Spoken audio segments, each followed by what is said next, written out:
It's a pleasure to be here and have an opportunity to talk to you about science that we're working on related to CRISPR chemistry and its application in the clinic. Today I'm going to talk about RNA-guided genome editing, and then I really want to speak specifically about the precision of genome editing, because we think this is one of the important aspects of this technology that will enable it to have real impact clinically in the future. I also want to point out that our lab and our institute, Innovative Genomics Institute, are doing a lot of work on the delivery of CRISPR molecules into particular cell types and tissues. And I would direct your attention to the presentation by Jenny Hamilton at this conference that will address some of the work we're doing in that area. So just to kick us off with CRISPR, it's a great example of a technology that came from fundamental science. The field of CRISPR biology really got started by investigating how bacteria fight viral infection. Some bacteria have the ability to acquire immunity, infecting the cell, and store those sequences in a CRISPR array within the genome. These CRISPR arrays include S sequences, spacer sequences that come from phage, and these are flanked by repeat elements in the genome that mark these sequences as part of the CRISPR system. The cell is able to transcribe CRISPR arrays into RNAs that provide the targeting information for CRISPR-associated or Cas proteins, such as Cas9, shown here, that can recognize target sequences by base pairing, forming an RNA-DNA hybrid that directs the Cas protein to cleave DNA at a specific position. In bacteria, this leads to DNA degradation. So it's a wonderful way for microbes to acquire immunity to phage and use this RNA-guided mechanism to destroy those phage when they try to infect the cell.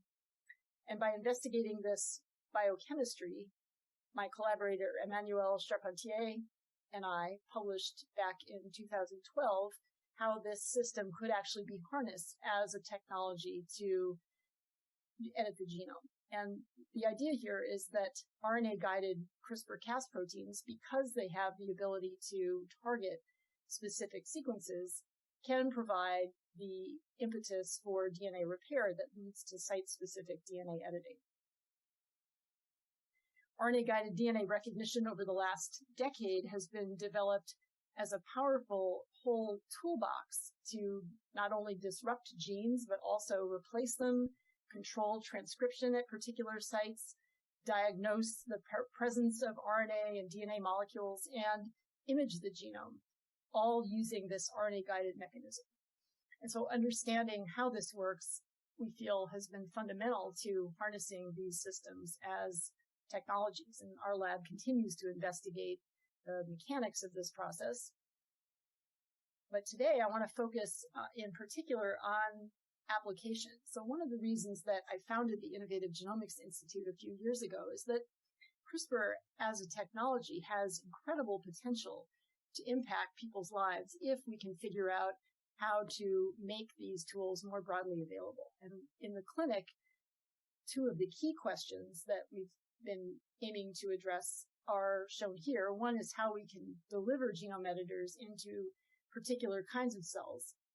And as I mentioned, Jennifer Hamilton from our lab will be presenting her work on this topic at the ASGCT meeting.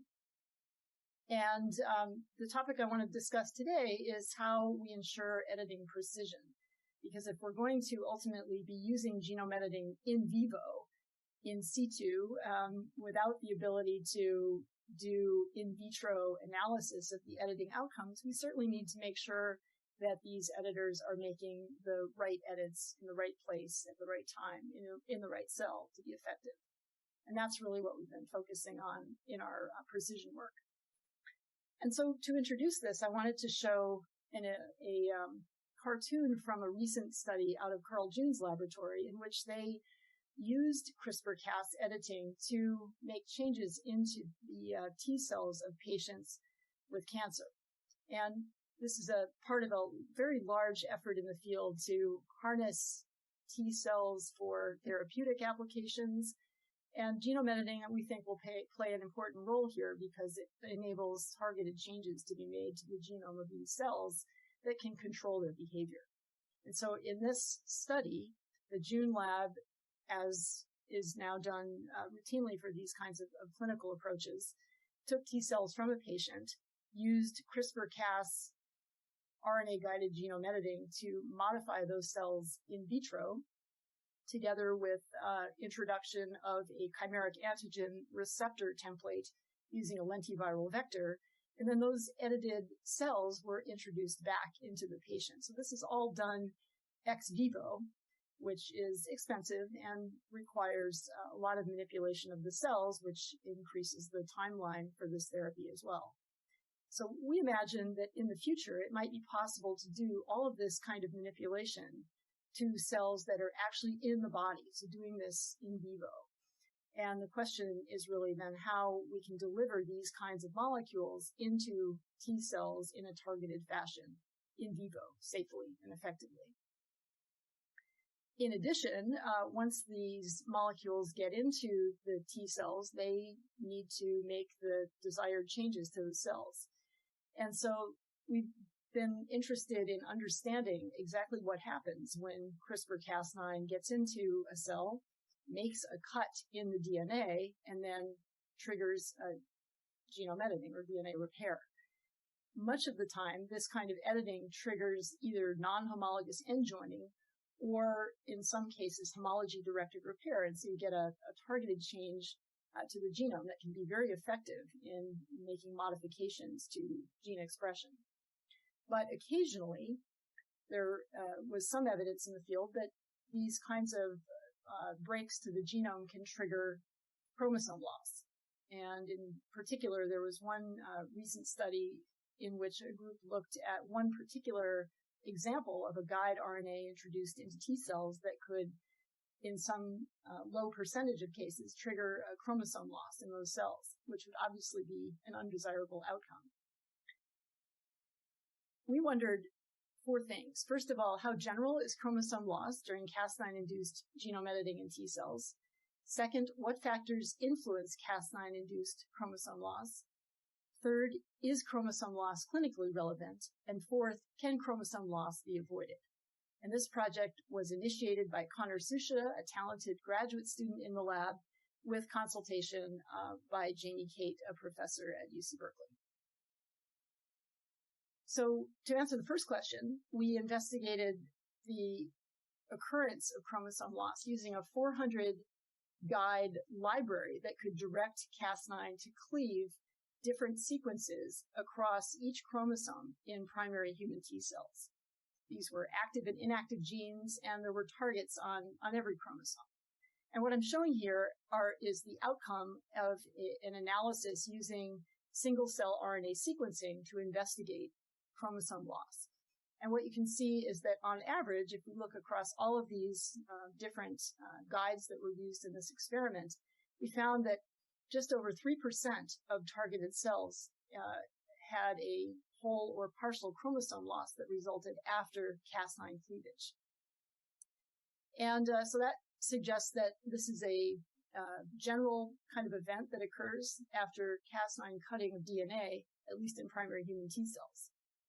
And without showing you the data, I'm going to just point out that the single-cell RNA sequencing and related experiments that Connor and his collaborators did, we were working with Jimmy Yee at UCSF and Justin Eichwem, also at UCSF, we found that guide RNA sequence composition, binding location, and binding orientation actually didn't correlate with chromosome loss levels. It's just a general phenomenon.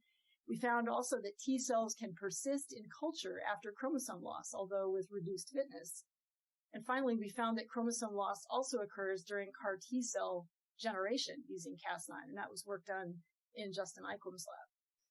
If you're curious about the data here, I would point you to a bioRxiv preprint that we've posted that includes all of the analysis that we did in the study. So that led us to ask these latter 2 questions. First of all, is chromosome loss clinically relevant? And secondly, is there some way to avoid chromosome loss? So this is a cartoon that illustrates how T cells are manipulated in clinical trials. So here's an example showing T cells that are removed from a patient. They are modified using CRISPR-Cas9. This is with nucleofection of a pre-assembled protein RNA complex, a ribonucleoprotein or RNP, that edits the cells. And then the chimeric antigen receptor template is added using a lentiviral vector to the cell. So that's manipulation that's all done in vitro. And these resulting CAR T cells are then introduced back into the patient. And this is an example from an actual clinical trial that was the first to use CRISPR-Cas9 genome editing in these types of cells, a trial that was conducted by Carl June's lab and published in 2020. It's an interesting example for us of the importance of going to meetings, because Connor Sushida attended a conference last summer at Cold Spring Harbor in which he was presenting some of his work on chromosome loss in primary human T cells. And that was where we encountered Howard Chang from Stanford, who pointed out that he had been part of this study with Carl June, and also that they had additional data from patients in this trial in which they had been able to extract cells at different days after the cells were infused into patients, shown here on the right, and then do single cell RNA sequencing. And those data had never been published, but they were available.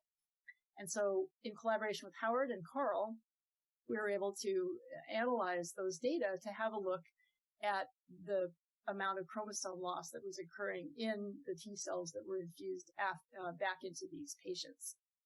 And what was very interesting was that we found that when we did that analysis, there was very little detectable chromosome loss in these patients. So if you look here on the left, you can see that in this plot on the y-axis, we're plotting the percent of cells with chromosome loss. It's very low, and over time, it drops even further in these patients as far as we can detect. So that was a very interesting and somewhat surprising observation. And furthermore, we found that when we took cells that were modified in the same way as they had been modified in this clinical trial, but where the modification was done in the laboratory, and this was again work done by a collaborator of ours, Justin Eichwem at UCSF, we found that lab production of these CRISPR-edited T cells actually did result in chromosome loss. And here you can see different examples with guide RNAs that are shown here, plotted again with percent cells with chromosome loss on the y-axis. And now you see that many of these cells start off with a percentage of chromosome loss that's closer to what we observed in the 400 guide screen that we did. So what was going on? And in investigating the reason for this, we found that there was an interesting difference in the way that we were working with the T cells in the laboratory, so I'll call this the laboratory protocol, versus the way that Carl June's lab had prepared the T cells in the clinical trial, and I'll call this the clinical protocol. And so if you look here, in comparison, for the laboratory protocol, we were using a procedure that most labs use when they work with primary T cells, which is to isolate the cells, activate them or stimulate them prior to treating them with reagents such as CRISPR-Cas9 to induce genome editing and prepare them for either experiments or work in animals or even in humans. Versus the clinical protocol, which is shown on the bottom, in which the June lab isolated the cells, treated them first with the CRISPR-Cas9 reagent to induce genome editing, and then later activated the cells. We asked them why they did this, and it was for a very practical reason, and that is that they simply didn't have sufficient amounts of GMP-produced CRISPR-Cas9 to use in cells that had been first activated and stimulated. So they had to use the procedure that's shown here. And it turns out it may have been very interesting and fortunate that they did, because Connor Sushida in our lab was then able to go back and do a direct comparison of this order of addition experiment with T cells using either the laboratory protocol, in which cells are first activated, then treated with the genome editor, versus the clinical protocol, where cells are first treated with the genome editor, then activated. And what you can see here is that when we do that analysis for virtually every single guide that was tested, we tested 11 different guide RNAs here, we found that the amount of chromosome loss was higher for the laboratory protocol compared to what we found for the clinical protocol. And lest you think that that's because the amount of genome editing was much lower for the clinical protocol, that's actually not what we found. So we found that clinical editing protocol, somewhat surprisingly, had minimal loss of editing efficiency across all of these different guide RNAs that were tested. So we're currently thinking that this is an important observation that suggests an important change that could be made to clinical procedures to use the approach that the June lab used for very practical reasons in their initial clinical trial. And we're currently investigating the mechanistic underpinnings of this to try to understand what's going on, why that affects the amount of chromosome loss. But it seems to be a robust result. So in conclusion, we are working to ensure that both the delivery and precision of editing is going to be possible in vivo in the future, because I really think this is essential to the future of genome editing becoming a standard of care for many diseases. We know that genome editing of human T cells can trigger low-level chromosome loss, but also that the way these cells are handled can minimize that loss while maintaining editing efficiency, which could be a very important change to be made in future clinical use of these types of T cells. I want to thank the folks in the group and our collaborators involved in this work. So Connor Susha is a graduate student. He is just finishing his PhD, who really initiated this entire project. So huge credit to Connor. And then I'd like to also thank Jimmy Yee and his team at UCSF. They've been a collaborator on this project from the very beginning. In particular, Ray Bueno and Nadav Brandes in his lab and Tomas, who have been important contributors to the data analysis for the single-cell RNA sequencing work that we did, as well as Marina Trinidad in our group, and additional collaborators at UCSF, at Stanford in the lab of Howard Chang, at Penn in the lab of Carl June, and of course with some important guidance from the lab of Jamie Cade at UC Berkeley.